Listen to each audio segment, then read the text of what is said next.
এই বৈষ্ণব ব্রাহ্মণের কথা কেন বললেন? আমরা রামায়ণে দেখেছি এই কথা। লক্ষণ জিজ্ঞাসা করেছিলেন, দাদা রাক্ষসকে মেনে নেওয়া যায় না এত সহজ কথায়, কারণ বিভীষণ তো রাবণের ভাই।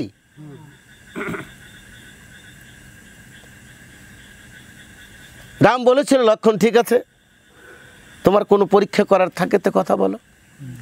তো লক্ষণ বলল, দাদা আপনি মিতা, আমার দাদার মিতা, তাহলে আপনিও আমার প্রভু। আপনি বলুন, যদি অঙ্গীকার ভঙ্গ করেন।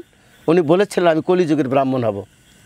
লক্ষণ বলল, এভাবে 3টা কথা বলেছিলেন যে কলিযুগের ব্রাহ্মণ। লক্ষণ হাসতে হাসতে বললেন, না দাদা আর কোনো চিন্তা নেই, এই আর কোনো দিন অঙ্গীকার ভঙ্গ করবে না। কেননা যে কলিযুগের ব্রাহ্মণ কেমন হবে, শ্রীমদ্ ভাগবতে বললেন, দ্বাদশস্কন্ধ ভাগবতী দ্বাদশস্কন্ধে 32 নম্বর শ্লোকে বলেছেন, দস্যুৎকৃষ্টা জনপদ বেদা পাষণ্ড দূষিতা রাজানস্য প্রজাবক্ষ শিষ্ণ দর পরদ্রিজা তপস্বিনা গ্রামবাসা নেশিনী হত্যা লোলোপা। কলিযুগের সামান্য কথা বলি, শুধু একটা কথার ব্যাখ্যা করি, সেটা হচ্ছে কলিযুগের ব্রাহ্মণ হবে উদুরপুরুর কাল লম্পট। তার দিক দিয়ে কর্ম করলে জীব নরকে যাবে। কারণ ব্রাহ্মণ যদি মৎস্য ভক্ষণ করে, ব্রহ্মবৈবর্ত পুরাণে শিব বললেন, একদিন মাছ খেলে 3 দিন উপবাস করে প্রাচিত্য করে কেবল শুদ্ধ হয়। ব্রাহ্মণ যদি একদিন মাছ খায়, 3 দিন উপবাস করবে, তারপরে প্রাচিত্য করবে, তারপরে ব্রাহ্মণ শুদ্ধ হবে। পদ্মপুরাণ ইবাখণ্ডে, পদ্মপুরাণ পাতালখণ্ডে মাঘমাহিত্য দিব্যুত বিকুম্ভ সংবাদে শিব পার্বতীকে বললেন, ব্রাহ্মণ যদি অবৈষ্ণব হয় তার সঙ্গে কথা বললে পূর্বের পুণ্য ক্ষয়।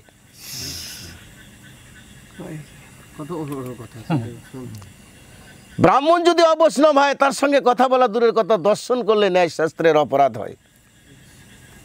চৈতন্য ভাগবতে বৃন্দাবন দাস বললেন যে ব্রাহ্মণ অবৈষ্ণব হলে তার সঙ্গে কথা বললে পূর্বের পুণ্য ক্ষয়। চৈতন্য ভাগবতে বৃন্দাবন দাস লিখিয়ে গিয়েছে। ব্রহ্মতত্ত্ব না জানাতি ব্রহ্মসূত্র গর্বিত তেনৈব সচ পাপিন বিপ্র বসুদায়িত। পরাশর সংহিতা। অত্রিমণি বললেন, ব্রাহ্মণ যদি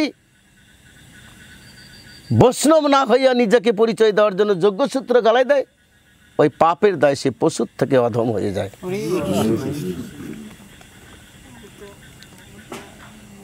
তাহলে আমাদের একজন ভালো বৈষ্ণবের দরকার। দেবী ভাগবতে লেখছে, ময়ূর কুরকুট ভরতে মহাশক্তি ধরে লোকে কৌমারীর অবস্থান দেবী নারায়ণী নমস্ততে। সত্যি সত্যি আমি ঠাকুর আমি হচ্ছে ওই ডুমুর থেকে এদিকে যাচ্ছি, জাতির দেখি খগেন ঠাকুর আসতেছে, তো ওই দিকে দাদা হরে কৃষ্ণ, ওই খগেন ঠাকুরই আগে করলো, আমি কোনো দাদা হরে কৃষ্ণ। তো এই আস্তে আস্তে আমার সামনেই আসে নামলো সাইকেলের থেকে। তা দুইজনই একটে হলু, হয় আমার সামনাসামনি এমুরো ওই সাইকেল আটকালো, ওই যে স্কুলটা আছে না ডোমরের স্কুলের কাছে, আমি এমুরো দাঁড়ে, ওই হলো ওই উত্তরে মুড়ো দাঁড়ে। তা কথা কথি ওই ব্যাগের মধ্যে ফরফর করে উঠছে। আমি করছি, দাদা এটা কি নরে? তা কয় কার্পু মাছ।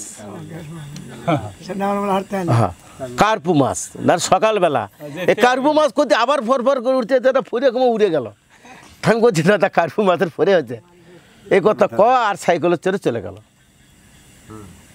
অথচ ভাগবতে দেবী ভাগবতে বললেন, ময়ের কুরকুট পূর্তি মহাশক্তি ধরে লোকে কৌমারীর উপস্থান দেবী নারায়ণ নমস্ততে। মুরগির মাংস খালি 12 বছর কৃষ্ণ ভজন হয় না। তাহলে আমি আমার বাবার কর্ম করব, ওই ব্রাহ্মণক দিয়ে কেমনে হবে?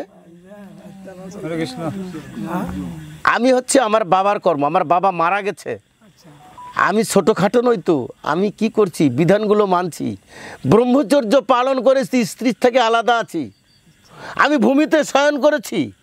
হ্যাঁ, যেটা গৌরাঙ্গ মহাপ্রভুকে বলা হয়েছিল মাগুর মাছের ঝোল, মানে মায়ের কোলে শুয়ে থাকবে, তাহলে কামিনী কাঞ্চন জাগিবে না কাম, এ কথাই বলেছিলেন মহাপ্রভু। সেটা কয় উল্টো কথা বলে বাড়ি খেয়ে চলে গেলেন। আমি মাটির কোলে শুয়ে আছি নাকি খাটের উপর উত্তর করছে? পিতামাতা মারা গেলে মাটির কোলে থাকতে হবে, মানে মায়ের কোলে থাকতে হবে। তাইলে পরে আমি এত কিছু করে হ্যাঁ অতীতে তো শাস্ত্র আছে, জানি না একটু ওটা কইতে মানতেছে। দেন কইতে দেন স্টপ তাহলে আমি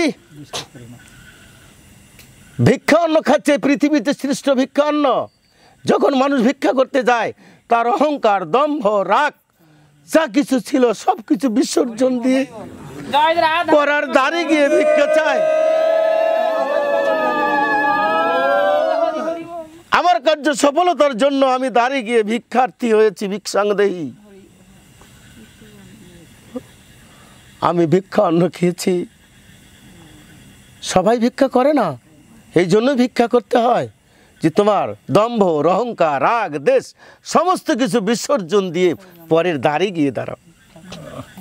পিতামাতা মারা গেলে ভিক্ষা করার এটা নিয়ম, এটা অবৈধ নয়, বৈধ। হিন্দুরা খুব খারাপ কাজ করে না। তাহলে যে আমার ব্রাহ্মণটা কেমন হবে? আমি স্ত্রী সঙ্গ ত্যাগ করেছি, যা মৈথুন, ওই 5টার মধ্যে পড়ে। মৈথুন মানে রমণ কার্য। শাস্ত্রে বদ্ধপুরাণে বললেন, উদ্ধরিতা ভবিত সিদ্ধি মুখং বৈরাগ্য সাধিতা ধ্যানের মহাভাবিতাম দোস্ত ইদং সুখং মহামতি। হ্যাঁ, তোমার সব কিছু রক্ষা হবে তুমি যদি সেই বস্তুকে রক্ষা করিতে পারো। সেটাই হচ্ছে। তাহলে আমি সেটার থেকে ত্যাগ আছি। যদি আজকে ওই ব্রাহ্মণ সৃষ্টির মধ্যে চলে যায়, নিজেকে যদি সামাল দিতে না পারে, আর এমন একটি জায়গা বা এমন একটি দেশ, সেই দেশে গেলে সকল কথা মনে হেরে যায়। হ্যাঁ, বাঘবাগিনীর ভয় থাকে না। আর আমি তো তার থেকে আলাদা আছি। এ ব্রাহ্মণ যদি সেই অবস্থায় আসে, তাহলে আমাদের কর্মটা কেমন সফলতা হবে? সারা বছর তাই বললেন একজন বৈষ্ণব ভালো। আমি এটা শাস্ত্রের কথা বাদ দিলাম। আপনারা হলো ডাইরেক্টরি একটা পঞ্জিকা কিনবেন। এই পঞ্জিকাতে শ্রাদ্ধের তত্ত্বে বলা হয়েছে যে একজন বৈষ্ণব ব্রাহ্মণ দ্বারা শ্রাদ্ধ করো। যদি বৈষ্ণব ব্রাহ্মণ না পাওয়া যায়, তাহলে তোমার যদি জানা থাকে, তুমি সেই তোমার পিতার শ্রাদ্ধ তুমি করিতে পারো।